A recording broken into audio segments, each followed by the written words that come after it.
Evening, everybody, and how are we all doing today? It is Sunday, the 16th of November, 2025.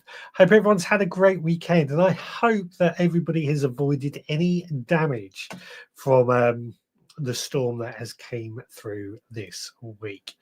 If you are watching on Instagram, you might notice that things are a little bit different over there because of a new feature that has been added, but I won't go into details on that. Now, what we're going to be talking about today is homegrown versus shop bought. What can you really tell is the difference? And I think there's a multitude of questions and answers about this, but it is also going to be very much down to the individual. And obviously, I'm a keen vegetable gardener. I try and grow all my own food. And I can actually really notice a lot of difference in taste and texture when it comes to comparing most foods to homegrown to shop bought. Whether that would work in a taste test is another thing, but I'm the type of person I can tell. If we take baked beans, I could always tell the difference between Heinz and the supermarket's own. But what is the difference? What do you think the difference is between homegrown or versus shop bought? Or can you tell any difference? That's going to be the first question. Can you tell any difference in homegrown versus shop bought? Now, let's see if anybody is out there. We've got Adrian saying, hi, Richard and all. Good evening to you. We've got Turbo Stream saying, good evening, Veg Podcasters. Good evening to you. We have got Ballycillion. Evening, everyone. Good evening to you. We have got Jenny is there saying, hello, everyone. I hope you are well. Nathan, good evening, all. Good evening to you. We have got Nicola saying, evening, Richard, and all. Temperatures have really dropped today. Indeed, they have. Indeed, they have. Certainly feels a lot colder today, doesn't it? We have got Stuart Jackson, evening, Richard, and the Veg Army. Hope everyone is okay after the storm. Indeed, we got away with it quite well here. We just had a lot of wet weather, but if anybody has had any damage from a storm, let us know in the comments. Hargrave Gas, evening all. Hope everyone has had a great week. I'm driving, so we'll be listening, but can't comment.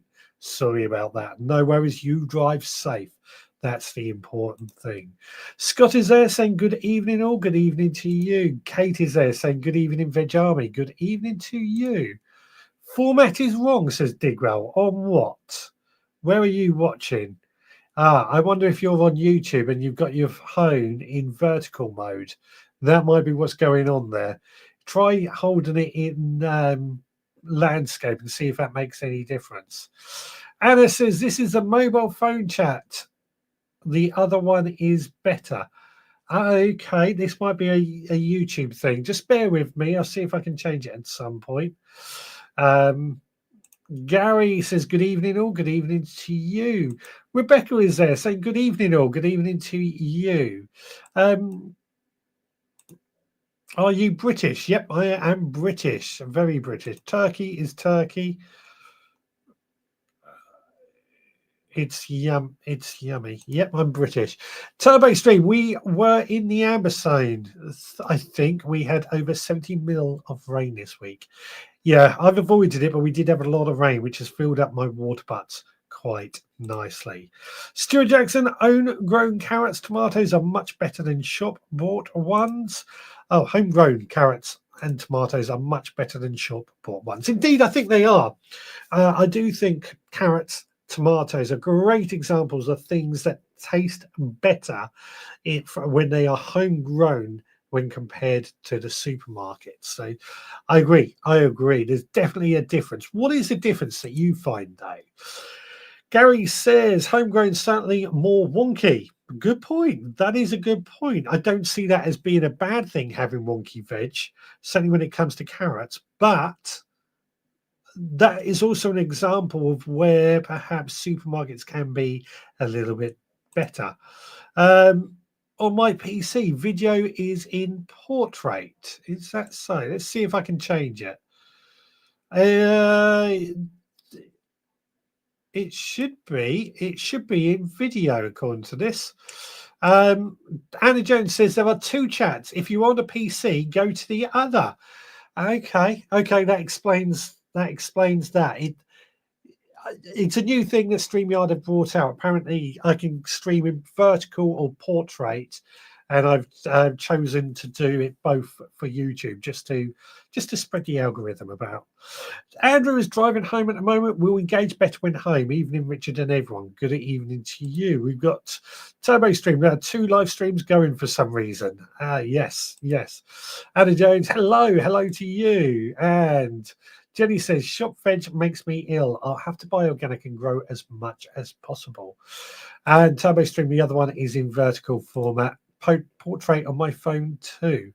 Over on Instagram, Ian has joined and says, evening Richard and all. Yes, so what I think is going on in YouTube is that it's created 2 different, a portrait version and a vertical horizontal version. So whichever one you are using depends on what you would prefer. So go check out the feed and see what the difference is. Scott says, you can tell the difference in 100% fact. In my job, I have tried the best quality from suppliers, and even that doesn't complete. It's all to do with a loss of sugars after picking, hence frozen peas, etc. Indeed, I do think there is something about that. I do think there is a lot to be said about frozen or picking vegetables at their best from our garden when we pick them up and get them straight into dishes. We can't do that with shop bought vegetables. You can't go and get some carrots straight out the garden and put it into your dishes when you're going through a supermarket. So I think there's definitely something going on. There's definitely something there. Thumbs up all. And Dick Will says, well, that is a bit stupid. I nearly turned off. I wasn't sure what to do, to be honest with you. I was experimenting, so I'm learning as we go. Unfortunately, I can't go live without doing an experiment. So you know what I mean. Yeah. Portrait on my phone. If you're on YouTube, there's another stream. I might just do vertical next time if that's what horizontal, sorry, if that's what people prefers. I thought for Instagram it might be easier.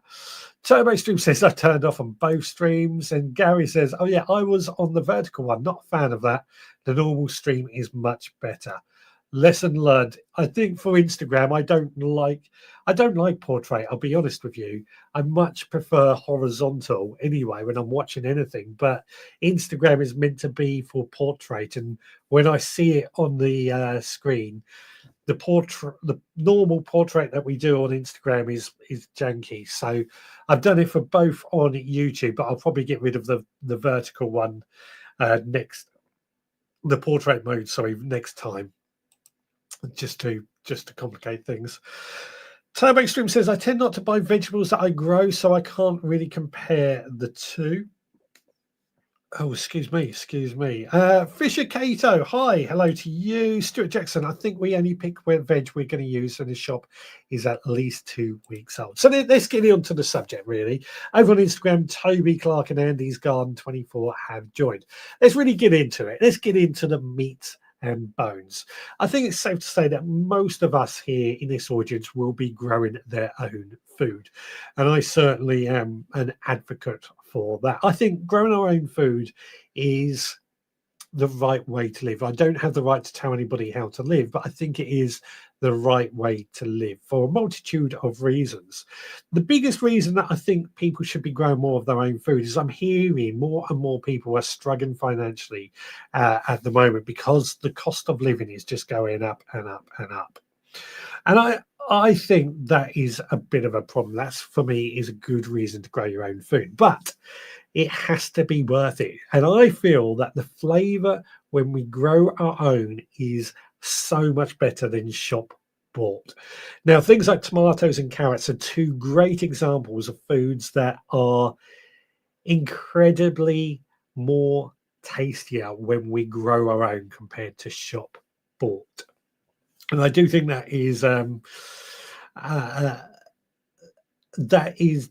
think that's the general consensus. I think everyone will agree with me that homegrown vegetables are going to taste so much better in most cases. I'm sure there's going to be examples where people will say they're not as good. But tomatoes and carrots are two prime examples. The downside is that you do get more wonky carrots, as already said. You do get imperfect vegetables. They're still perfectly edible, but supermarkets have selected the best of the best to go on their shelves. Now, supermarket food, the choice that they have isn't as strong or as wide as what we can have as homegrown growers. We can grow a multitude of different type of varieties of tomatoes, for example, because we can grow it. All we've got to think about is it easy to grow? Does it produce enough food? And when we harvest it, it goes straight into our plates. When it's a supermarket, there's a whole chain involved, and that creates an issue where supermarkets need to think about things like how easy is it to transport these vegetables? How easy or how long will they last on the shelf? How easy is it to store them so they can be sold easily? And also things like uniform. You don't want a package of tomatoes where you got a baked tomato and a small tomato in the same pack. They want to all be the same size. As home growers, we don't have that complicated thing to worry about. So for supermarkets, flavour is much further down the list. But so the question I asked is, how many of you can taste the difference or tell the difference between homegrown versus shop bought? I've already read that one. Fisher Cato says, hi, hello to you, Digwell. But if you are on a mobile phone, then just turn the phone to landscape like with any movie. Yeah, I'm hoping that does work on YouTube. I'm not sure. It does. I don't know if it works on Instagram, so I'm learning things. Scott says, I'm watching on the TV and typing on the phone, and the TV is normal, so not bothering me. There you go. There's an advantage, isn't it? You can watch on the TV and type on the phone. There is some advantage to this. Andy's garden over on Instagram says, I agree that homegrown is better for us and tastes better. But for me, the most rewarding thing about growing our own is the enjoyment. Enjoy the wildlife, the outdoors, and the reward is the food. Again, couldn't agree more. There is a lot more that goes into growing our own than just it being about the food. It's the joy, the rewards, being out in nature, getting away from technology sometimes as well. Stuart says, this is better. Thanks for the tip. Thank you.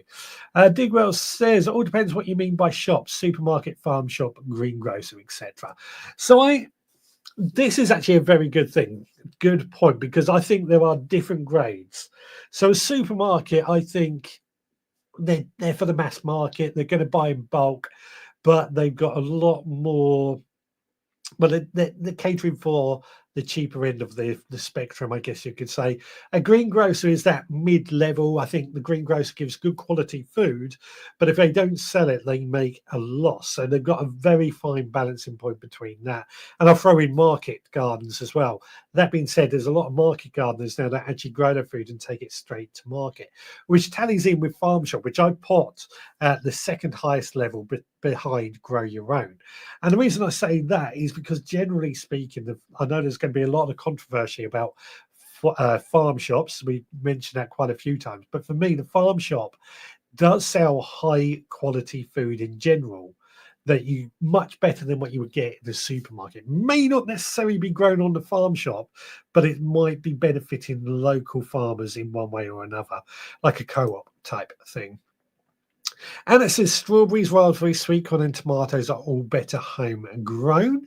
Excellent. And Digwell says homegrown tomatoes are usually tastier because we grow varieties that are not sold in the shops. And this is actually a good point. This is what I was saying earlier, that we have a bit more choice of what we can grow when it comes to supermarket varieties, or when we compare ourselves to the supermarket, because we can grow different varieties. We can often grow better varieties that are much more tastier for our needs. Turbo Stream says, I don't grow carrots because the badgers get there first, but I do buy a bag at Christmas and tend to roast some for my Christmas meal. Again, a lot of differences there. Carrots are a good example of something, in my opinion, that tastes better. And there's a lot more choice of varieties, something that we mentioned earlier.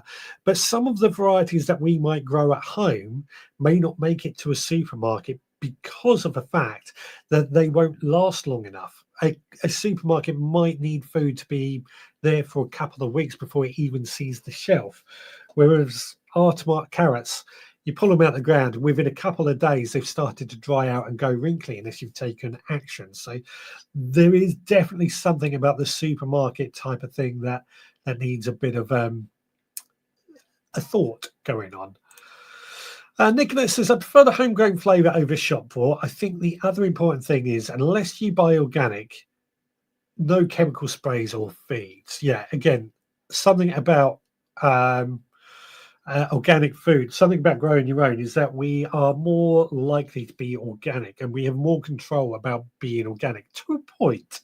I'm going to say to a point, because if you're on an allotment and your neighbour's spraying their food with chemicals, which is their choice, but there is a chance that some of that chemicals might spray onto yours as well. But that could be the same in a farm as well. So just something to bear in mind. Turbo Stream says, I grow black currants but seldom see any for sale. So again, I can't compare. Black currants are often sold in supermarkets, but how do they compare? Does anybody know? How do black currants compare, shop bought or home grown? Stuart says, buying local will also help if you want fresh veg or can't grow everything you need. I certainly do think buying fresh veg is very, very important to us as a species. I think just buying that healthy fresh vegetables is one of the most important aspects of growing your own that we can do. Salad leaves, I go and pick a salad leaves and 5 minutes later I've eaten it. You can't get fresher than that. Then Scott says, I think we apply cost to our home. I think when we apply cost to our homegrown, it needs to be costed against high and local farm shops, etc. You pay for quality. And again, I actually agree with that. When I try and keep track of all the food I harvest all year, and I used to do this on the blog post, but I've been having website issues. But I used to put like a blog post up comparing the value of the food I've harvested to the value I would buy it from a supermarket. And I would put the economy prices, because I think that's often what people are looking at. If you can buy a bag of carrots for 19p, why would you grow your own? The thing is that 19p of carrots are not going to be high quality. If you grow your own carrots, it's going to be more like a £5 bag of carrots. You get what I'm saying? It's the higher quality food, the farm shop, the higher quality food in comparison to what we grow. Higher end of the market, that's the word I was looking for, comparison to what we grow when we grow our own food. Am I making much sense, or am I rambling on a little? I'm worried of getting lost in this conversation. Jenny says, shop veg covered in anti-shoot and anti-root. Makes it shine, kill any hidden bugs, chemicals, to kill bacteria wrapped, unnecessary plastic wrapping, a lot to avoid. That's a good point, actually. Yes, when you do buy your food when you do grow your own food, it's not sprayed in anything. In theory, it should be sprayed in anything, but it's also not wrapped in plastic and contributing to the problems that we often have with what was I going to say? Waste disposal, recycling, and things like that. I know many of us are good at recycling, but do we really need to do it when we could be growing our own food? Nicholas says, it has worked on my phone horizontal that I'm watching, but the old phone I'm typing on is vertical. Excellent. Doubles the viewing figures, I think. It probably doesn't, but we'll see. Turbo Stream says, I do buy frozen peas, but don't eat that many. So easier for me to buy them than grow them. So peas are a good example, actually, of something that when we grow our own, I think we struggle to grow enough peas. A big bag of supermarket peas is a lot of pea plants. And I'd love to know, that is one thing, we grow a lot of peas, but we do struggle to be self-sufficient in peas. Has anybody out there been able to be self-sufficient in all the peas that they need throughout the year? I'm going to throw that out as a question. That's a good question, actually. Nicola, I couldn't afford to buy organic or even some of the small green grasses at farm shop. Again, cost is a good thing. Rob's still on holiday and in the pub. Hello to the pub. Hope you are all watching and enjoying. Scott says, same homegrown for me makes high-end produce affordable. That's a really good way of putting it, isn't it? Homegrown makes high-end produce affordable. I would like that. I'm going to, Scott, can you put that in a message to me, that phrase? Because I'm going to use that in a few things in the future. I like that a lot. Anna Jones agrees. Store or bought tomatoes are very basic. You'll never find a huge amount of different shapes, sizes, colours, and flavours that you find in heirloom tomatoes that many of us grow. And in fact, colours was something I was going to mention as well, because you can't get black, or very hard to buy black tomatoes, maybe from a farm shop, but black tomatoes that you can grow, or purple carrots and white radishes or white aubergines, things like that, that you can't buy from a supermarket, but we can grow our own with, make all the difference. Digwell says, much of it is down to the Mandela effect. We think it tastes better because we have been told it is. As you suggested, a blind taste test is often needed. I agree with that. I do agree with what Digwell is saying. I still think homegrown, and I certainly think I can tell the difference, but that's because I've got quite a select palate. But I wouldn't like to say, I wouldn't take a bet that I can tell the difference. I'm just very good at being able to tell. I use the baked bean examples. I could always tell what was Heinz baked beans and what wasn't. And I've got quite a few other foods like that that I can actually tell the difference. But that's probably me with my ADHD. I can notice a lot of things that some people don't always pick up on, certain signs and textures that other people don't pick up on that I can tell the difference with. So could we all take, if who, I'll tell you, that's a good question then, Digwell. Put your hands up if you think in a blind taste test you could tell the difference between shop bought or homegrown. And if you can't, just say I couldn't. You don't think you could. Jenny says humans spray their crops to kill the insects who eat them. Then we eat them covered in those chemicals ourselves. Doesn't make any sense. Again, this is the whole organic debate. I agree. It doesn't make any sense. It is a little bit crazy how we should how we go about these things. But even organic growers can spray their foods in some type of herbicide. It's just an organic herbicide. Does it mean it's a bad thing? I don't know. That's up to you to debate. I try not to use anything at all. If I can't make it or grow it myself, I don't really want to use it. Digwell says, I defy anyone to prefer homegrown garlic if tasted blind. No, again, I actually think garlic, I could tell the difference. And that is more to do, as opposed to the flavour, it's the strength that I think I could tell the difference with. Depending, of course, on how old the garlic is. So my fresh garlic came out my allotment, came out my kitchen garden. I find that to be more pungent, more stronger than anything I buy from the shop. And it's not so much the taste, it's that, like that heat you get from garlic. That's where I can tell the difference. But again, I'll come back to the sophisticated palate that I have. And also the different varieties, I think, make a difference there. Garlic tends to be, well, from supermarkets, a sort of, in my opinion, a slightly toned down version of garlic, whereas the garlics that we can buy can be, depending on the varieties, pretty pungent, pretty strong. But I do like grown garlic as well. One of my favourite things to grow. Turbo Swoop says, no farm shops near me. So again, I can't compare the taste of carrots. They taste like soap raw to me for some reason.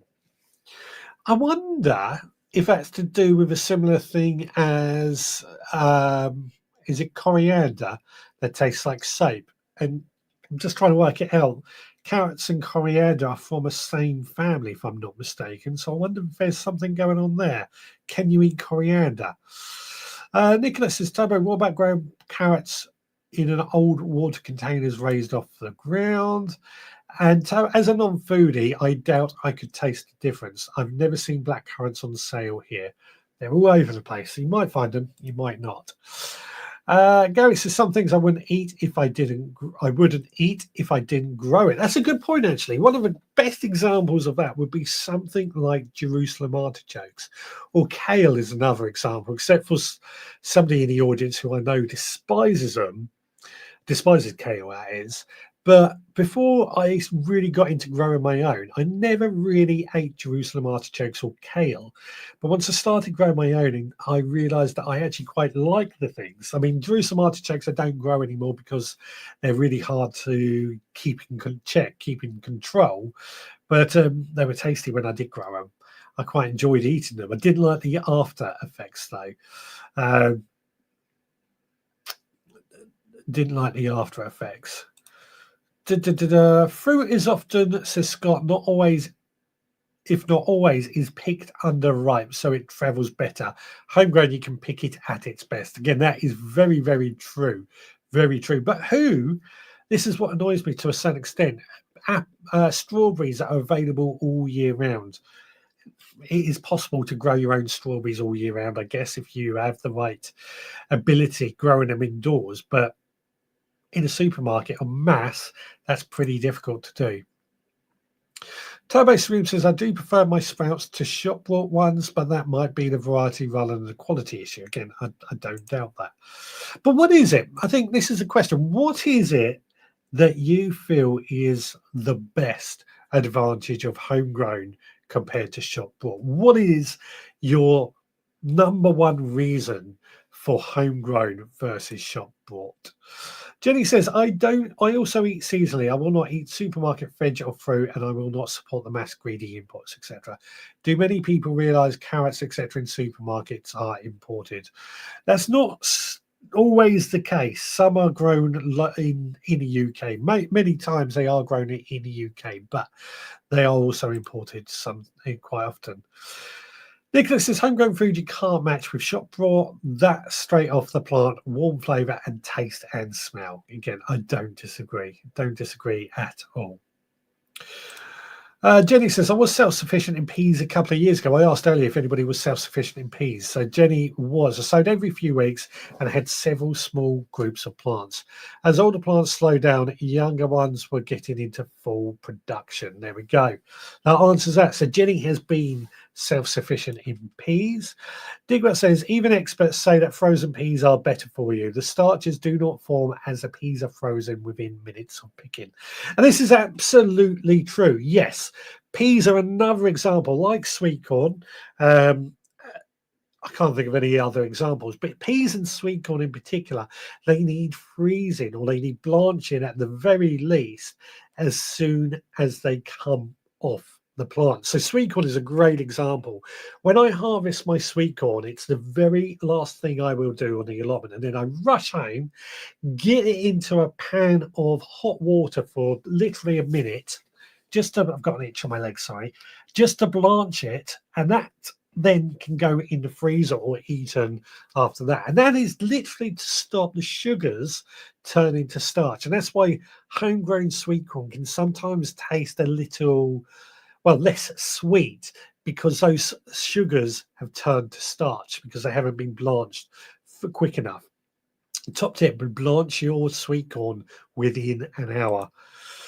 Turbo Stream says, I agree about tomatoes, but I haven't yet successfully grown tomatoes, so who knows? There's still chance. There's still chance. M&S sell more different types of tomatoes than any other vegetable, but you need to take a mortgage out to buy. Yeah, and you need to live near a Marks and Spencer's because they're not always accessible either. Stuart's raised his hand to the question I asked earlier. He could tell the difference between in a taste test. Toby, I will admit that food for me is fuel, so as long as it tastes okay, then that's all I'm bothered by. Anna can also put a hand up that she can tell the difference in a blind taste test.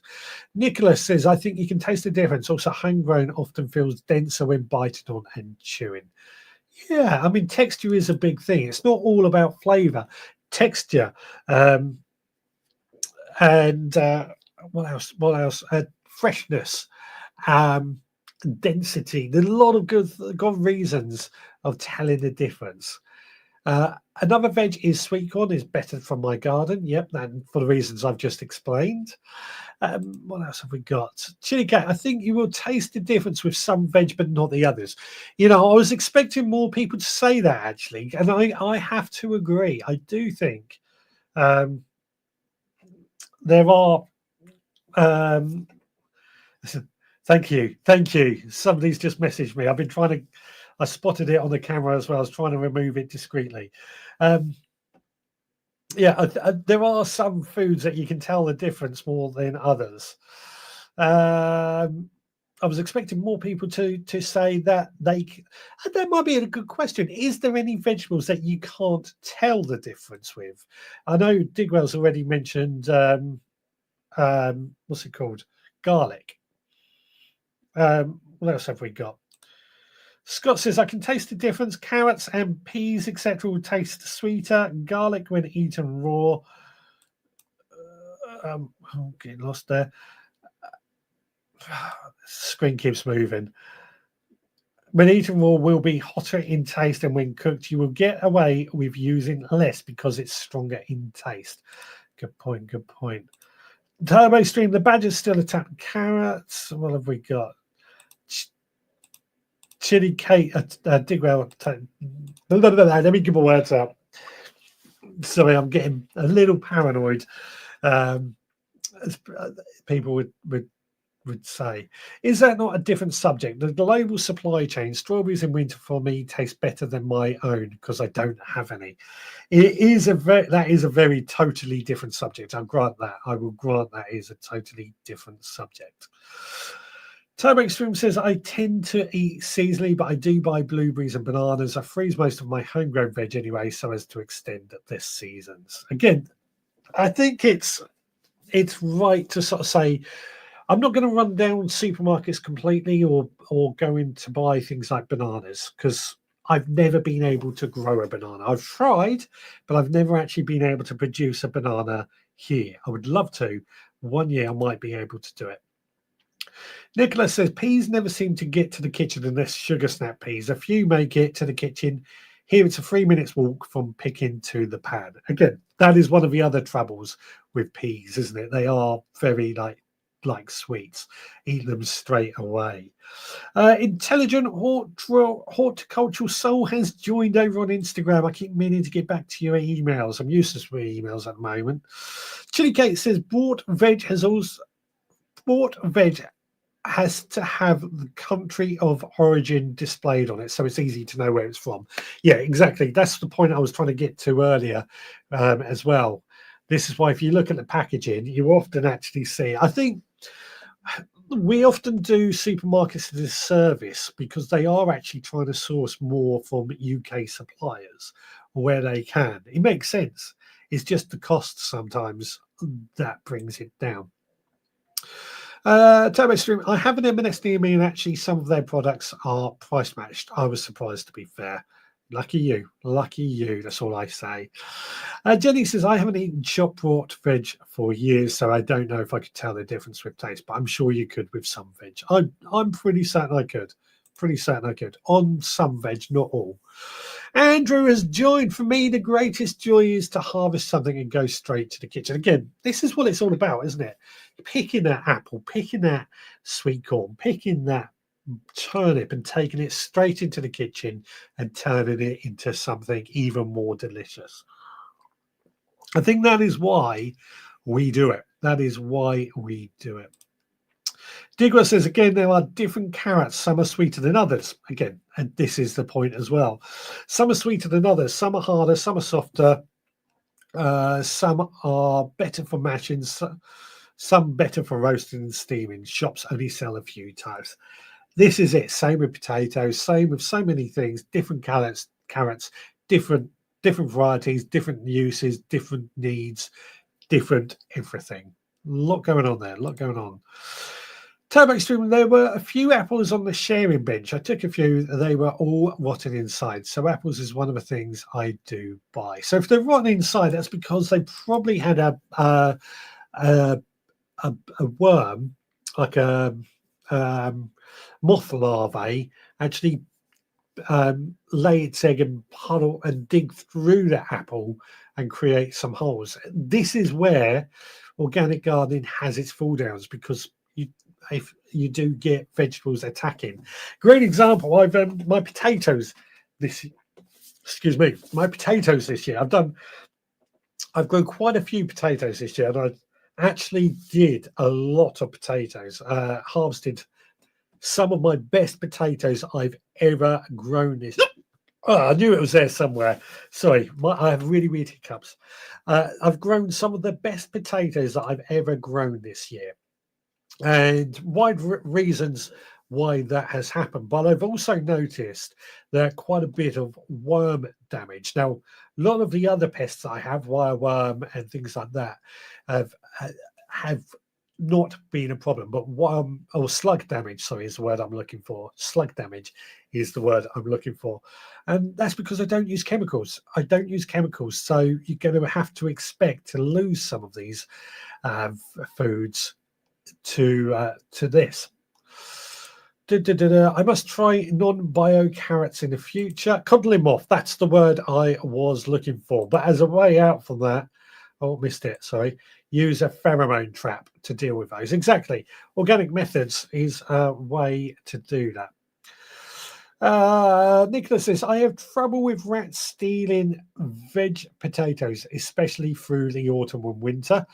So rats, that's an interesting one, because I've had a bit of rat damage on my potatoes this year as well. Not so much not from storage when they were in the ground, but I think that's because it's of drought conditions and they're trying to get to the water from the potatoes, as I understand my research has concluded. Turbo Stream says, I've given up on potatoes. It's easier to buy a bag for my consumption. See, I find that interesting, actually. Potatoes are a staple and considered one of the easiest crops to grow.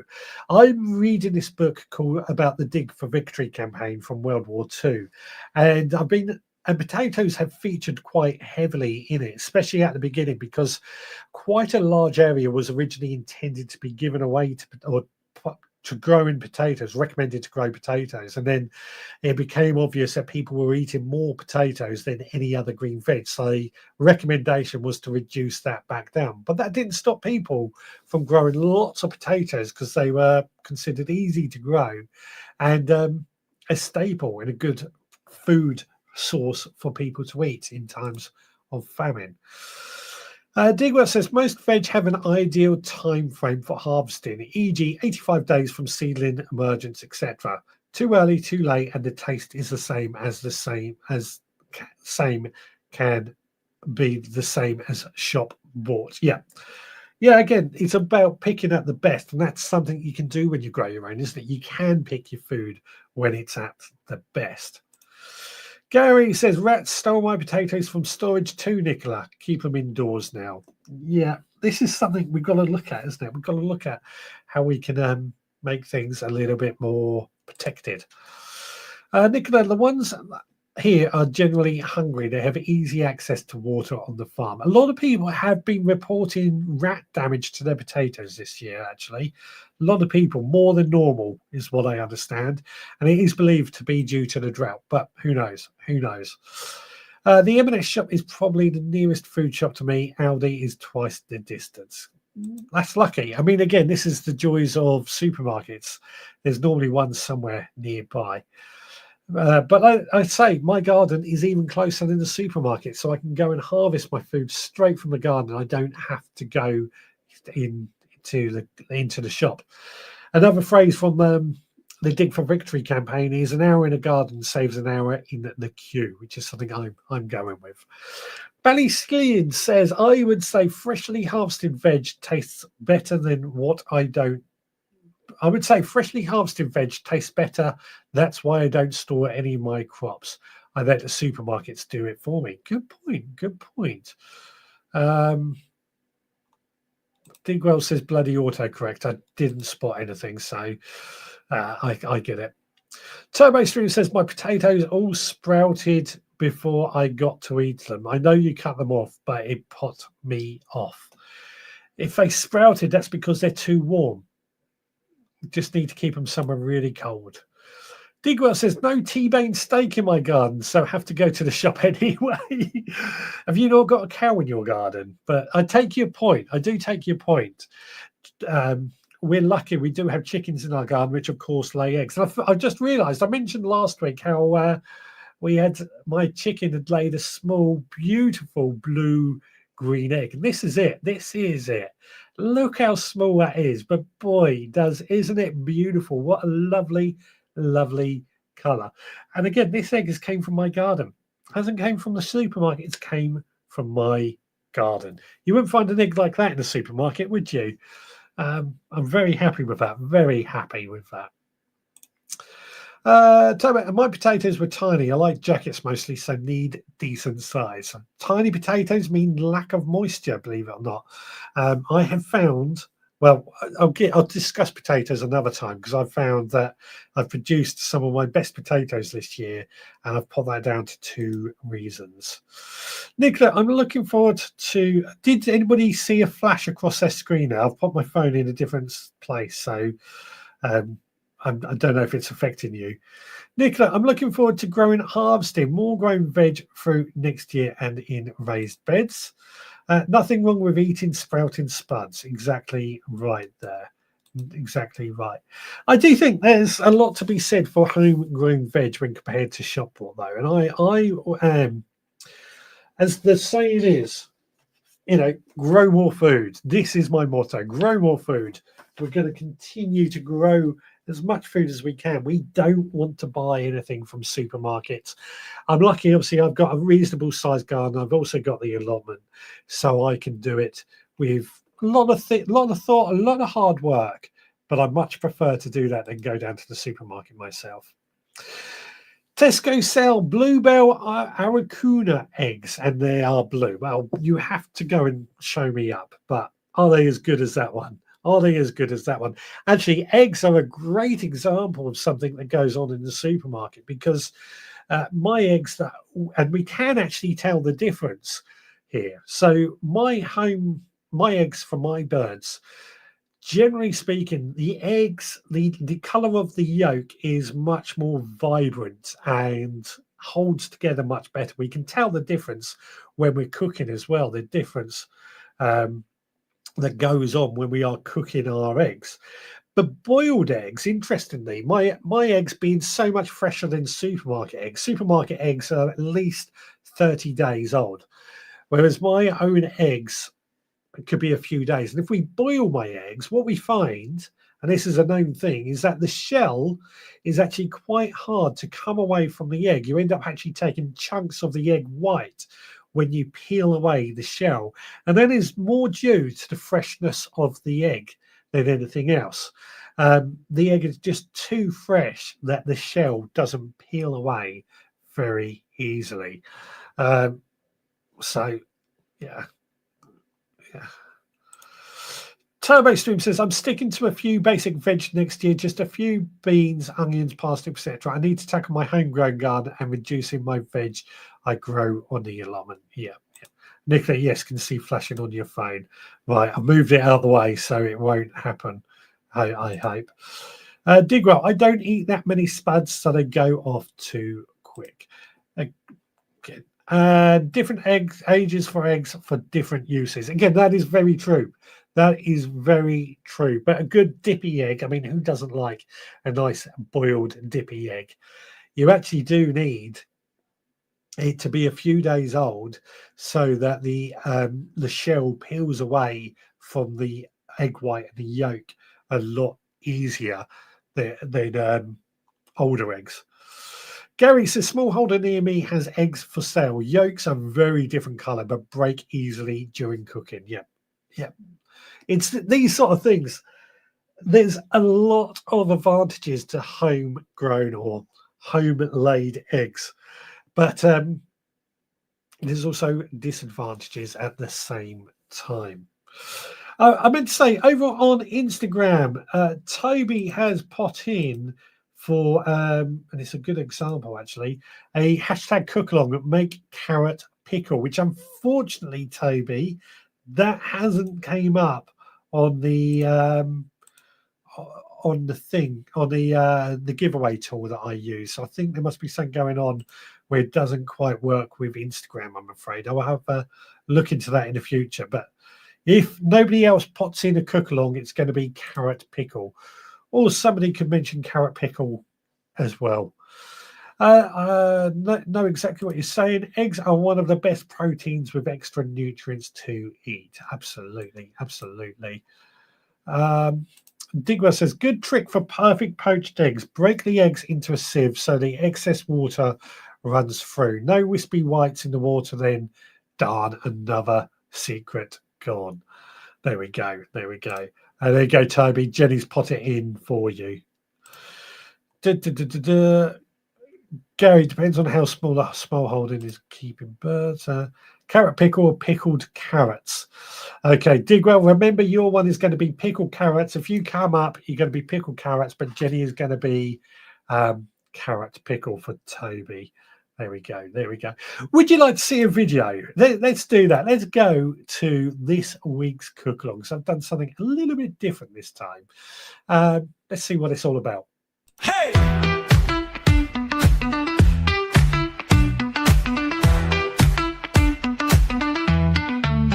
Come and cook with me. Make some food with me. Come on, everybody. We're gonna make some food. Let's go. Okay, this week's recipe is to make a chili sauce recipe, and I ummed on what type of chili sauce we were going to make, because logically you would make the bottle type, such as this habanero honey hot sauce that I've made yesterday. You can find a recipe for this up on the veggrowlpodcast.co.uk. It's absolutely delicious. But what I thought I would do for today is to make a different type of chili sauce. A chili sauce that you might find on your kebab, one that's only going to last a couple of days unless you freeze it. It's not a bottle type, it's certainly more of a sauce. Now firstly, I've gathered all the ingredients I'm going to need. Gone out to the greenhouse and collected some of my last of my tomatoes. We've got a few chilies. I've gone for a mix of chilies. All we've got to do with these, cut the tops off so that they will then be safe. I'm leaving the seeds in, but we could remove the seeds if we wanted it a little bit milder. Again, these aren't any special chilies, but a different type of chili will give a different heat. We've got one red onion. I'm sticking with red onion. I've peeled and roughly chopped that. 2 cloves of garlic. We've got some tomato paste and some red wine vinegar. Now to make this sauce, all we're going to do is throw all these ingredients, really nothing complicated about this, into this blender. Should probably chuck the tomatoes, but I'm not going to bother. I'll let the blender do the job for us. This blender is quite a good blender, so it does a very good job for us.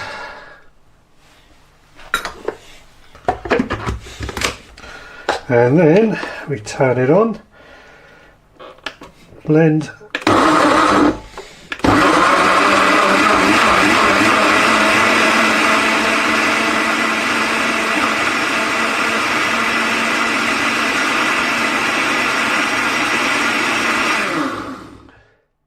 That's the sauce made effectively, but it looks a little bit runny to me. So what we're going to do is pour this into a pan and just cook off some of that moisture and thicken it up a little bit.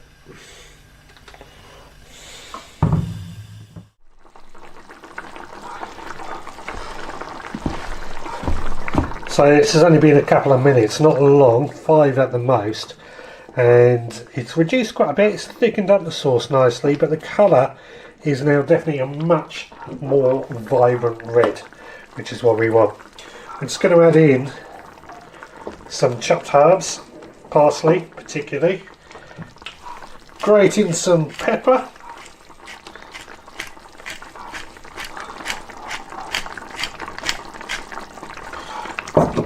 and a bit of salt.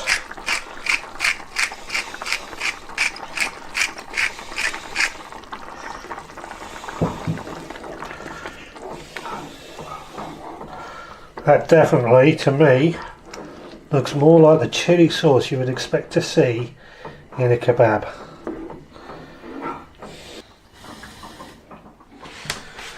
Well, I think that has reduced enough, so all I'm going to do now is pour it into a bowl, leave it to cool, and then we'll see how it tastes.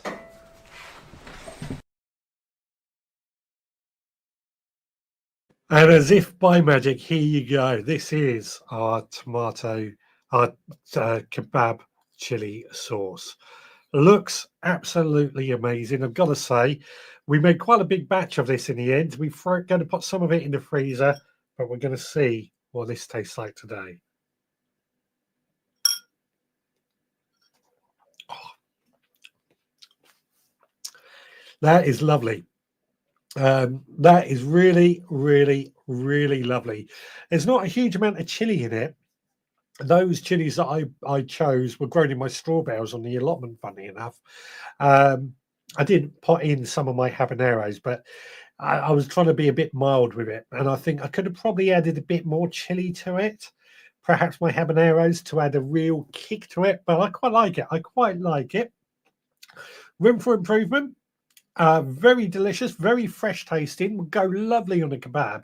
And what I like about that is it's not that sort of chili sauce that we often think of with when it comes to chili sauce, to type in a bottle with all the vinegar and sugar. This is just a very easy, fresh sauce. I'm going to give that a good 9 out of 10. And what I will say is it's probably one of the easiest recipes to make as well. So a lot of good things going on there. I'd love to see if anybody is going to give it a try and how you get on with it. What have we got? So Nicola's suggested a cookalong of honey roasted carrots. Excellent choice. Jenny loves that spoon. I got these spoons. I got a collection of these spoons for Christmas last year, and I absolutely love them. The trouble is, I almost got to the point where I was afraid to use some of these items because I want them looking good for the show. I've decided you've got to use them a bit more. Jamie says, if you halved the tomatoes and de-seeded them, it wouldn't have been as watery. Yeah, but then you lose all that flavour at the same time. I mean, it's a good point, but I like to use everything. I don't like waste in our house, so I like to use everything. I guess the advantage would be you could then save the tomatoes or tomato seeds to grow another thing. But yeah, good point. It wouldn't have been as watery, but I can't say I'm complaining about that. Nicola, I won't be trying the chili sauce as can't eat chilies. Is it the hot chilies or the mild chilies or any chilies? Could, of course, just add peppers to it if you wanted as well, just to add a bit of pizzazz to it. But I like it. I like it a lot. It would go absolutely beautiful on a nice doner kebab. I know not everybody eats doner kebabs unless they're on a piss up on a Friday night sort of thing, which I haven't done for a very long time, of course. Do you remember those days? Remember those days when we used to have a life in the evenings, when we used to go out partying down the pub and get drunk and eat kebabs on the way home and then wake up and still be right as rain the next day? I can't do that anymore. Cannot do that anymore. I'm getting old, as they say. Nicholas says, I could do sweet peppers but can't eat any chilies. Fair enough. Digwa says, try a tablespoon of bicarb in it. It reduces the acidity of the tomatoes. See if you like it next time. Okay, that's a good tip. I'll remember that. Teaspoon of bicarb and reduce the acidity of the tomatoes. That sounds interesting. That sounds very interesting. Teaspoon, he says. Teaspoon. Hang on. A hangover would floor me for a week. Exactly my point. We're coming up to, I'm going to say the C word, I'm afraid. We're coming up to that period where Christmas and Christmas parties are going to be a thing. And I don't drink, or I didn't drink in the past because I was always driving. I don't have to worry so much about that because I don't have to drive so much. So I could possibly indulge in a couple of drinks. But I'm not looking forward to the hangover. I'm not looking forward to the morning after. I've got how many parties have I got? Christmas parties coming up. I think I've got about 3 Christmas parties to attend to this year, including my works one. So a lot of alcohol could be consumed. Digwell says do it with most tomato sauce, adding a teaspoon of bicarb in it.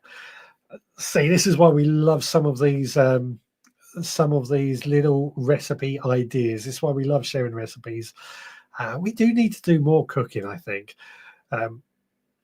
I love the cook-along each week. I'm glad that you're getting into it and enjoying doing the cook-alongs with me. Bonnie has joined, says, sorry I'm late. Not a problem, lovely to see you. Digwell, what time are we due to sneeze this week? I'll get my poncho ready. I don't know when it's due. We may not get one. I don't aim to have one. It just happens. Ian is asking, are we doing a Christmas quiz this year? Of course we're doing a Christmas quiz. It's going to be the Sunday just before Christmas, what is that? I can't remember the date.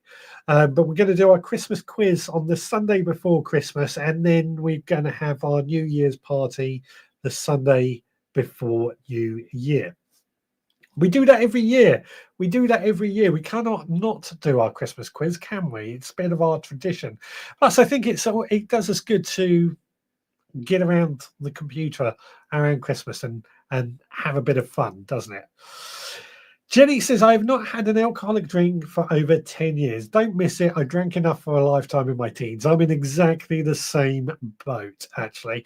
I drank loads in my teenage years, and now I'm like, well, I haven't drunk much in years. Occasionally have the bottle of cider, and I do like a nice cider. Gary says, I will try that with passata, Digwell. My daughter doesn't like it on pizzas, and I wondered if that is why. The acidity. Could be. This is a good point. Ian's going to put that in the calendar for the Christmas quiz. Turbo Stream says, I can only do 2 drinks. Then the next morning I was so ill that I gave up. Just 1 can on the weekend. See, I don't even drink that, but that'll do me. Digwell says, I can't do more cooking. 3 videos a week is enough. I want to do more cooking videos. Well, I like the cook along. I'm doing another recipe for the website. I think I know I've got to work more on potting proper videos out. So perhaps cooking is something I might do. 21st, Kate says, is the Sunday before. 21st is going to be the quiz night, the Christmas quiz. Buddy says, a big day yesterday. We pot up a big fence using pallets and also double gates. All a bit wonky. Wow, that's what happens when you use pallets. But I think there's something, when you use pallets, because they're not always the same size, I think if you get it too spot on, they look wrong.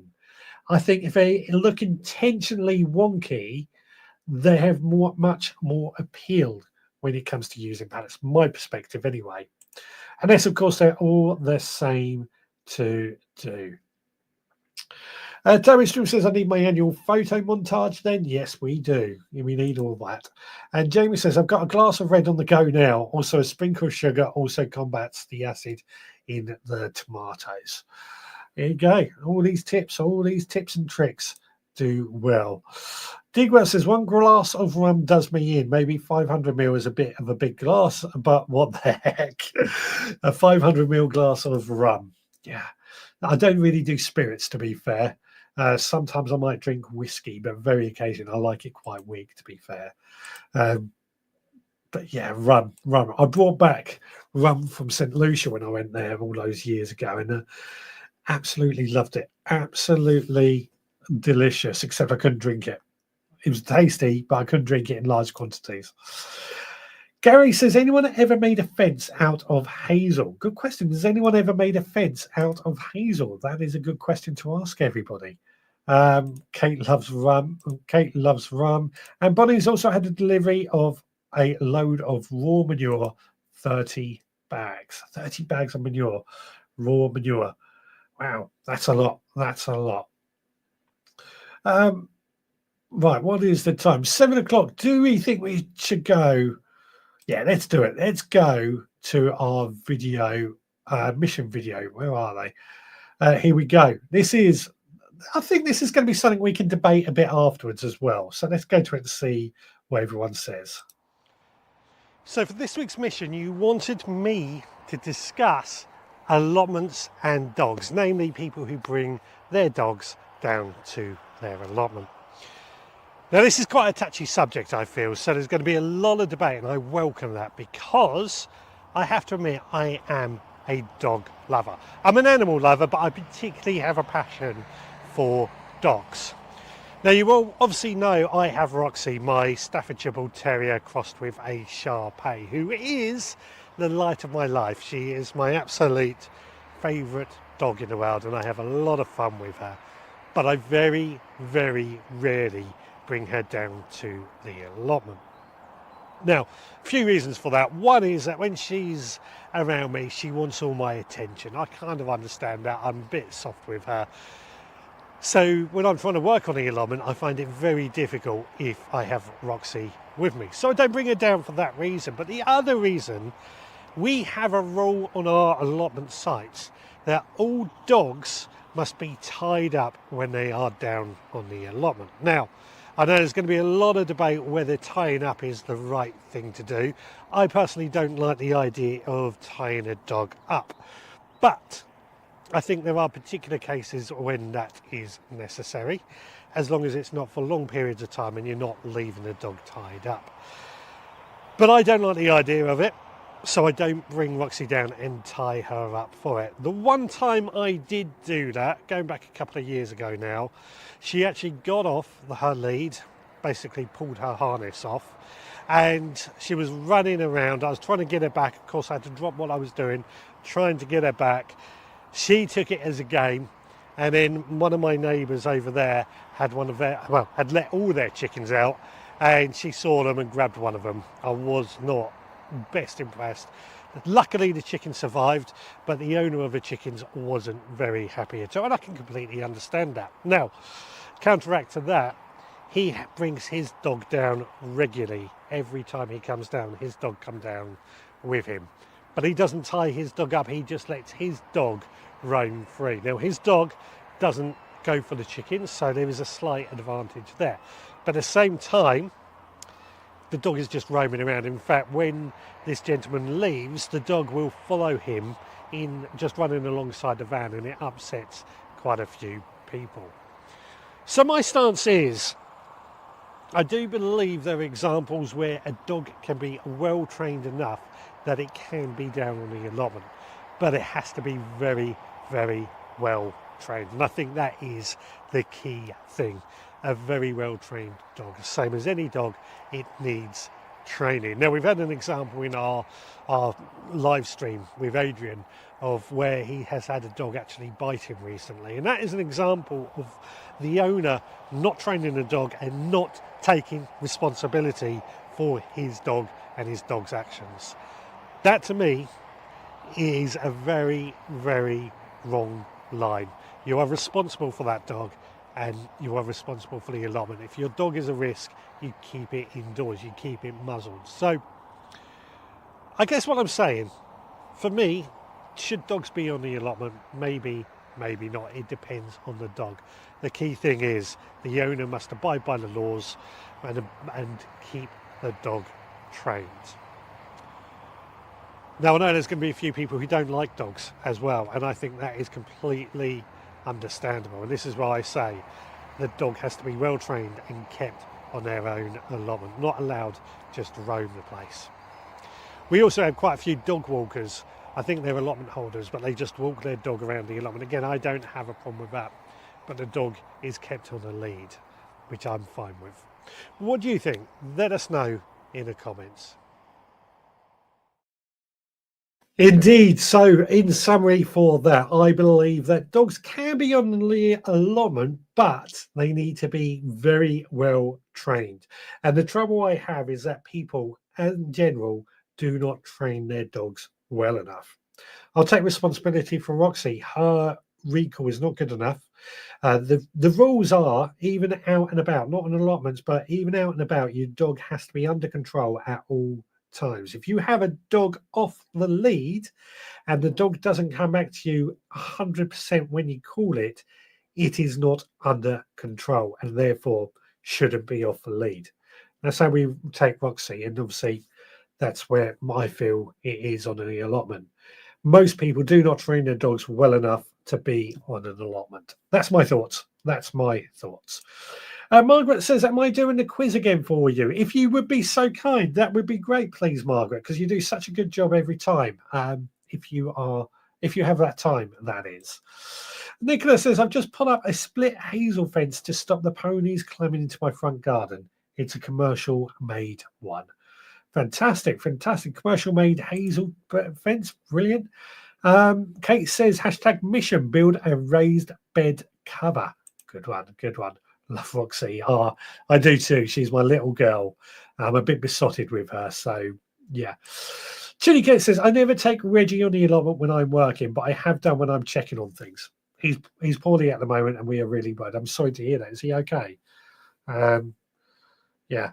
But again, yeah, I don't have a problem with that because if you're working on an allotment, it's hard to keep a dog under control. But if you are walking around the allotment, it is on the dog on the lead, it is fine. Toby Clark says, hashtag mission, make a hedgehog home for winter. Good idea there. Gary says, hope Reggie makes a quick recovery. Indeed, I think we all do. Bonnie says, I take Zorro to the plot. You've got a Zorro as well, have you? However, there's 2 dogs that run free at the plots, and they belong to the gardens that back onto the plot. Also, they're not actually allotment holders. Their owners don't have plots. It's a big issue as they poo everywhere. Yeah, so those owners are not in control of their dogs, and they're not. Well, that could be actually potentially very dangerous. Very dangerous. Zorro stays with me and not roaming at all. Yep, absolutely. Absolutely. Same here. Anna says, well said, Richard. Well, thank you very much. I'm glad I said something correct. Gary says, we can bring dogs, but allotments are generally enclosed. My dog is lovable, but annoying at the allotment. Treading on plants, chasing stones. So I tend not to bring him when I'm working there. Again, I think we're all in that same boat from what I'm seeing. We're at the allotment for a reason, and it's not for dog walkings. Time Extreme says the dog owner had a visit from the dangerous dog unit last week. It apparently shook him up. Unfortunately, the allotment is allowing him to bring it down, but it must be on the lead. I don't think that's quite fair, but I can see why they're doing it. They're in a difficult position, whatever they do. Margaret says, no problem. Thank you very much. And Taba, you are a responsible dog owner. Thank you. I do like a friendly, well-behaved dog, but unfortunately, it seems a lot of dogs aren't under control. I totally agree with that. Now, again, another thing is, I know this is completely off the topic, but it ties in. When we're walking dogs, the amount of dogs that will run up to her off the lead and say hello. And if there was, luckily, Roxy doesn't tend to pay him any attention. But if there were any dogs there that were a bit aggressive, it would be Roxy that gets the blame for it because of her breed. Luckily, she just sort of shrugs them. And if they bark at her, she just looks as if to say, yeah, what are you going to do about it? But again, I agree. Dog owners that aren't in control are set the whole dog community off. I'm glad everyone seems to agree with me on this. Jenny says, our beautiful dog passed away in the summer. She was my shadow. I'm so sorry to hear that. Did you? I can't remember if you mentioned that or not. And always went down the allotment with me. We had a fence and she had a bed, a bowl, etc. I would never let her go onto other plots. Exactly. Yeah. I think if you've got a fence around your allotment and the dog can't get out, then that's fair enough, because that's no different to walking past somebody's house. So very, very, very, very fair there. She was also my assistant dog to help me / get help if I fell. Now, again, this is actually a good point. Assistance dogs, assistant dogs. I know a lot of people have assistant dogs, not just for people who are have struggled with eyesight issues. I'm trying to pick my words very carefully, but they have assistant dogs for a wide variety of reasons. People who are prone to what's the word I'm looking for? Attacks, diabetic attacks, is it? And the dogs can work at alarming the owners if something is going on. Is another reason that people might have assistance dogs. So again, very, very important reasons going on there. Turbo Stream says, I've since been involved with another angry dog owner on my bike. The dog ran over and startled me, and I asked it to be put on the lead, but again was treated with the same verbal abuse. Well, simply tell them that their dog is out of control and needs to be on a lead by law. If they have not got 100% control of that dog, they are breaking the law. And as much as it pains me to say that, it's very fair. The children's gardening coach has joined us over on Instagram. Hello, my friend. Hope you are well. Bonnie in Brighton says, other people's dogs and children are annoying, but one's own are fine. It's true, though. It's true. It's very true. It's very true. Digwell says, I never had any issues with dogs approaching me. It was a long-nosed, green-backed Amazonian water whippet. Some would call it a crocodile. Oh dear, oh dear, oh dear. Turbo Stream says, the dog was muzzled, so that says a lot about the owner too. I reported it to the park ranger on my way home. Yeah, so if it's muzzled, it should be on a lead, shouldn't it, in my opinion? Muzzled, it should be on a lead. Bonnie says, a mission, please discuss music on the plots. That's gone on to the board. Hello, matey, says Lee over on Instagram. Toby Stream, I told them about the Dangerous Dog Act. They laughed at me. Well, this is why have a camera all times on your bike. Then they can't laugh at you. That win a lot aftershave is no win a lot aftershave is no good. I do wonder if I give off a scent. Indeed, indeed. Right, shall we have a look at the photos for this week? So I'll be interested to see how that turns out on the Instagram, actually. Let me just try and set this up to be, how do we do it? That's the one we want. Let's have a look at the photos of the week. So first of all, Turbo Stream has sent us this photo of this load of food that he has harvested from his allotment. Only a small amount, he says, but it's enough for him. And it looks like some good cauliflower and peas and other good goodness going on. I can't actually see what we've got going on here, so this is going to be a struggle. I'm going to move over to here. Kate's harvest of fresh veg has came in. There's some kale and some carrots. We've been talking a lot about carrots tonight, so very, very interesting indeed. This is what we mean. You can't get colours like those carrots from supermarket veg, can you? Although, what is that? Is that a white carrot on the left-hand side of that? Let us know. Nicola's early spring flowers, if I'm not mistaken, they are primroses. It is very early for them, isn't it? Very, very early for them to be flowering. But this just goes to show how balmy this year is. Everything seems in chaos. We're still picking raspberries, aubergines, chillies outside. It's crazy, crazy, in my opinion. She's also harvested she's also shared this photo of some of her freshly harvested beetroot, which looks absolutely amazing and delicious at the same time.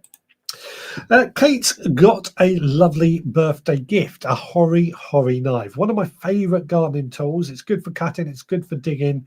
What more could you want? Absolutely fantastic tool. And if you haven't got one, add it to your list for Santa, because they are such a good tool to have.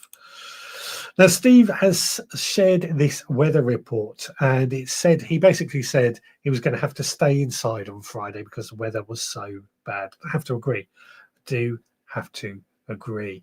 Hopefully nobody got any damage. If you did, let us know in the comments if you suffered any damage with that storm. Bonnie's clematis is grown alongside her shed. I believe she was painting it and got it covered in paint at the same time. But she's also shared this photo of her saffron flower. We discussed it a little bit last week. What a beautiful flower, aren't they? What a beautiful flower. And for me, that's a reason alone to grow saffron. This is why I used to love growing saffron. I haven't grown it for a few years, but also the fact that you get these edible, those red stamens are edible as well. Now, please do keep sharing your photos. You can post them in our Facebook group. You can send to me via social media or email me, richard@theveggrowerpodcast.co.uk. That's richard@theveggrowerpodcast.co.uk. We are looking at ways of trying to make that easier and what have you for that. There. So where were we?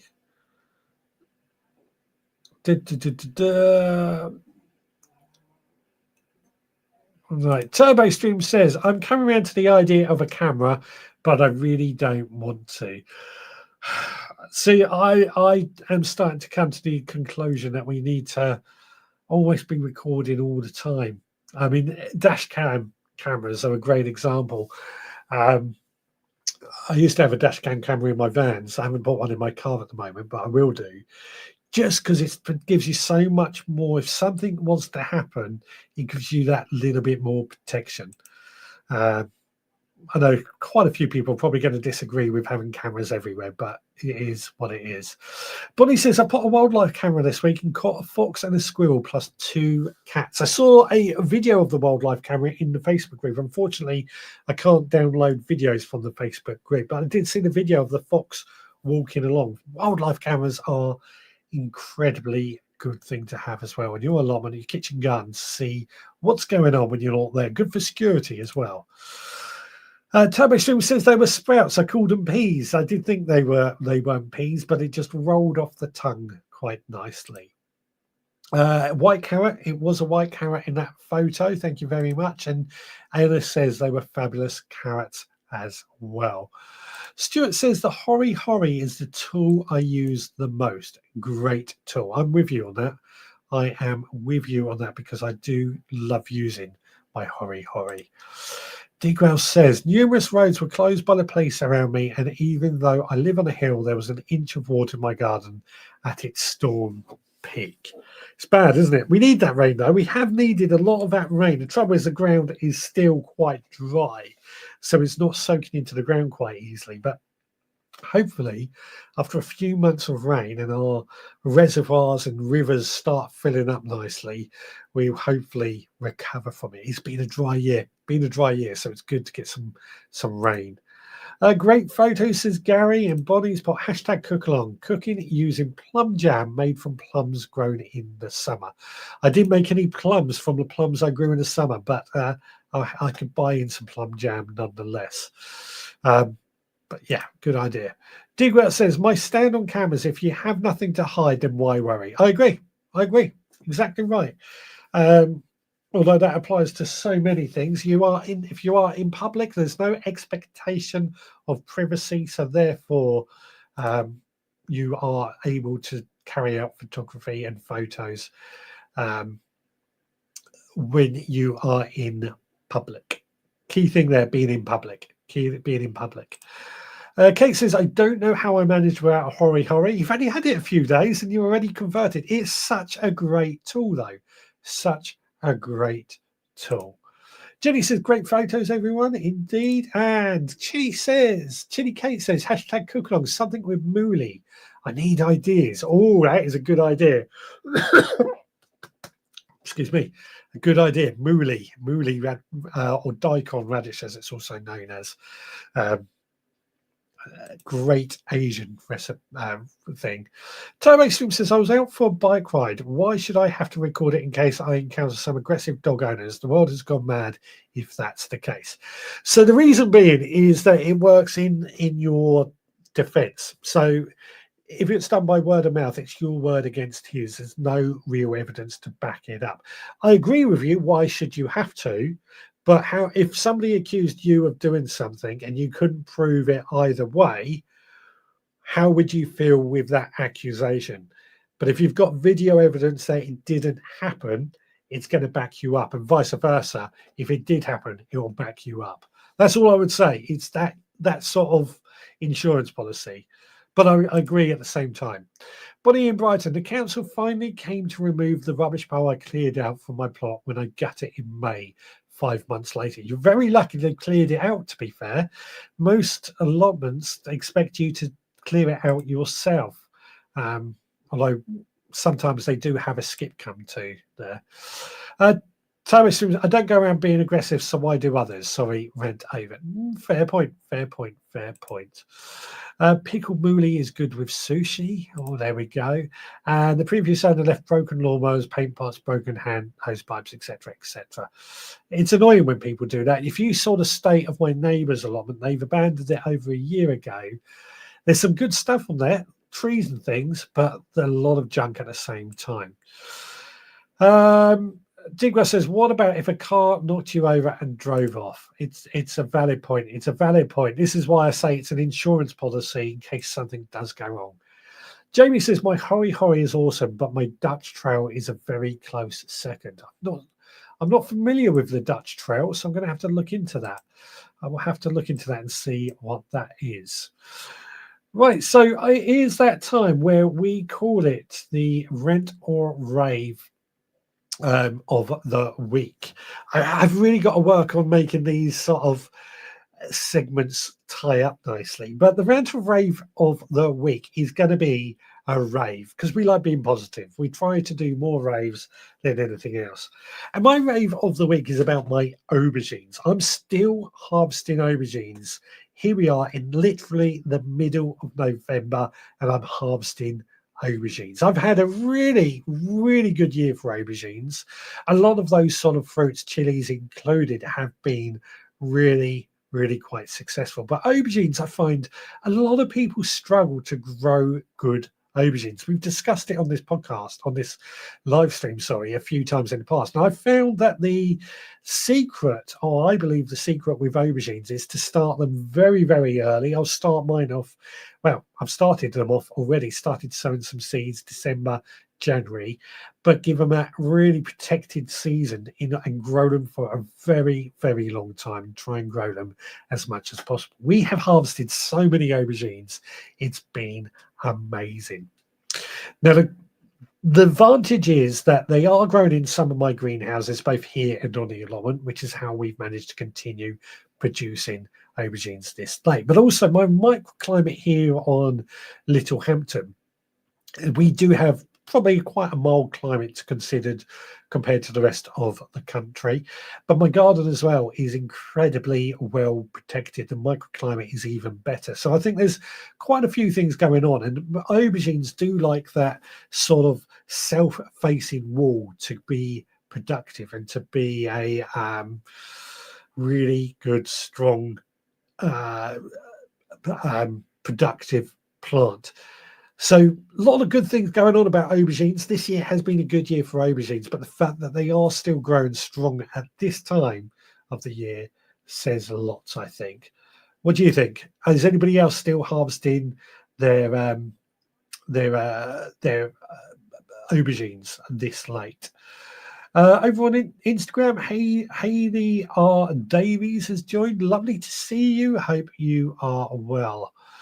Bonnie says, also worst was the wet, soggy stair carpets. I hate it when people leave those on the allotments. That's why they banned, most allotments have banned them for that very reason. Turbo Stream says, I know Digwell, but I don't want to have to film everything. The world is completely mad if that's the case. I agree, it is mad, but it's also a way of protecting ourselves at the same time.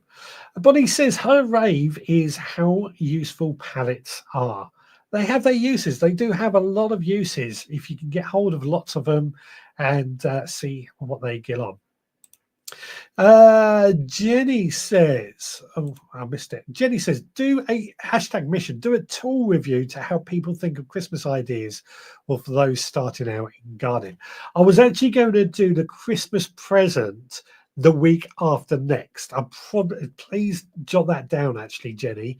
I was going to do a Christmas present episode the week after next when I just feel we're getting into December well enough. Because next week, what did I want to talk about next week? How much has your allotment or kitchen garden changed in the time that you have been there? Was the question I was going to ask next week. But the week after that, I want to do about Christmas presents.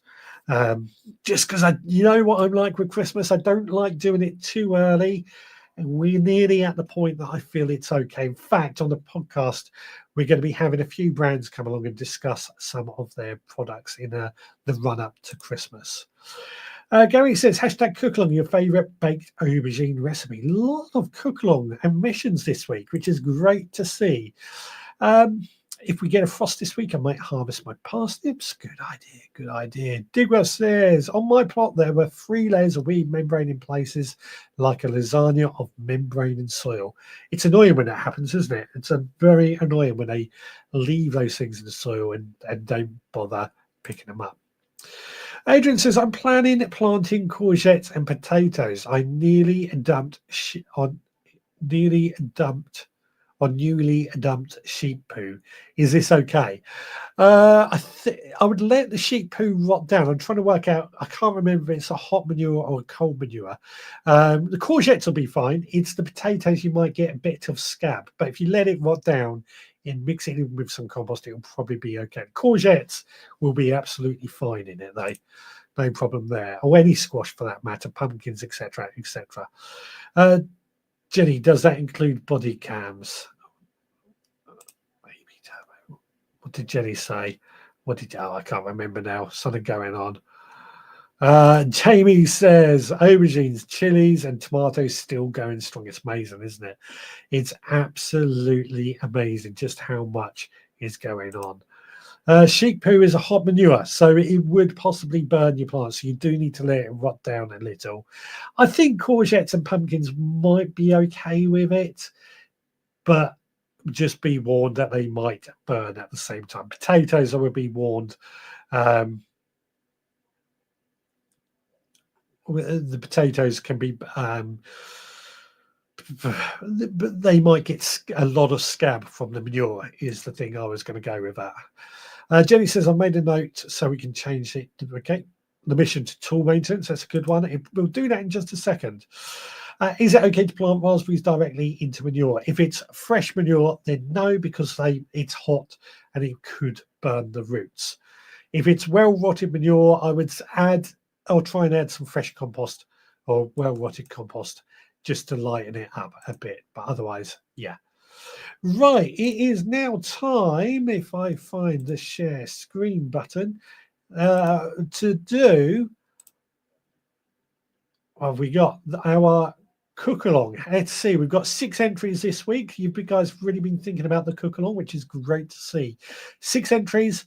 Let's see who wins and what we're going to be cooking in next week's live stream. As it goes through all the names, I cannot remember what everybody suggested. It's Digwell again.